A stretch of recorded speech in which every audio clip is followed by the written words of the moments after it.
एक public domain में जिस तरीके से बातें हुई, क्योंकि ये मैं मानने के लिए तैयार नहीं हूं कि बीजेपी इतना बड़ा कदम उठाती है और पहले उसमें कोई चर्चा नहीं होती है।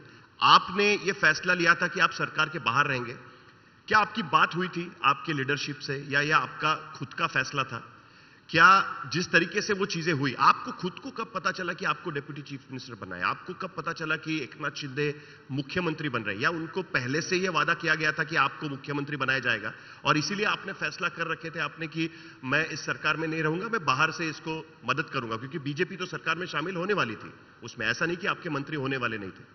तो ये वाकया हमको समझना है कि ये आखिरकार हुआ कैसे, क्योंकि आपने प्रेस कॉन्फ्रेंस में अनाउंस किया, उसके बाद जेपी नड्डा वो ट्वीट करते हैं, अमित शाह ट्वीट करते हैं, और उसके बाद फिर आप राजभवन में हमने देखा कि 2 कुर्सियां रखी हुई थी, तीसरी कुर्सी ऐड की जाती है और फिर हम खबर चलाते हैं कि नहीं, शायद देवेंद्र फडणवीस भी वहां पर उप मुख्यमंत्री बनने जा रहे हैं।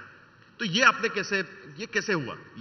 ये 2020 मैच की तरह हुआ, उसमें कब क्या रिजल्ट कैसे बदलता है, ऐसा वो बदलते गया। लेकिन एक बात मैं पक्की बोलता हूं कि एकनाथ शिंदे जी को मुख्यमंत्री बनाने का जो फैसला हुआ वो मेरे कंसल्टेशन से हुआ, और उससे आगे जाकर मैं कहूंगा कि इट वाज माय प्रपोजल।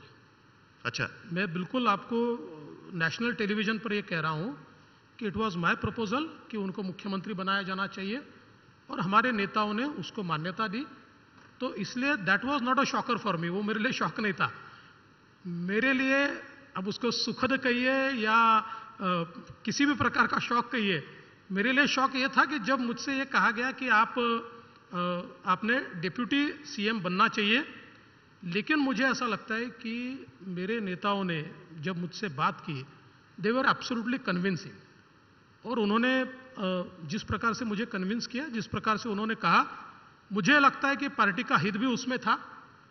और जब मैंने शपथ ली उस समय निश्चित रूप से मैं बहुत तरह के विचार मेरे मन में थे, चेहरे पर दिख रहा था। थे, बिल्कुल थे, इसमें छुपाने की बात नहीं है, बहुत तरह के विचार थे। किंतु उसके बाद महाराष्ट्र से और पूरे देश से जो समर्थन मिला, मैं ऐसा मानता हूं, आपने पहले बात की इसलिए मैं ऐसा मानता हूं कि जो मेरा कद शायद चीफ मिनिस्टर बनकर नहीं बढ़ा था, वो डिप्टी चीफ मिनिस्टर बनने के बाद भी बढ़ा। इतना समर्थन लोगों ने मुझे दिया, क्योंकि लोग ये जानते थे कि ये जो परिवर्तन हमने किया है ये महाराष्ट्र के और देश के हित में किया है। और ऐसा परिवर्तन जब आप लोग करते हैं तो उस समय कुछ कड़े निर्णय लेने पड़ते हैं, और वो निर्णय हमने लिए।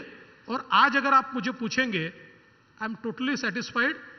सरकार हम जिस प्रकार से चला रहे हैं, और विशेष रूप से मेरा और शिंदे जी का समन्वय, ये कोई आज का तो है नहीं, वो तो हमें दिखाई दे समन्वय रहा तो है। बहुत पुराना है।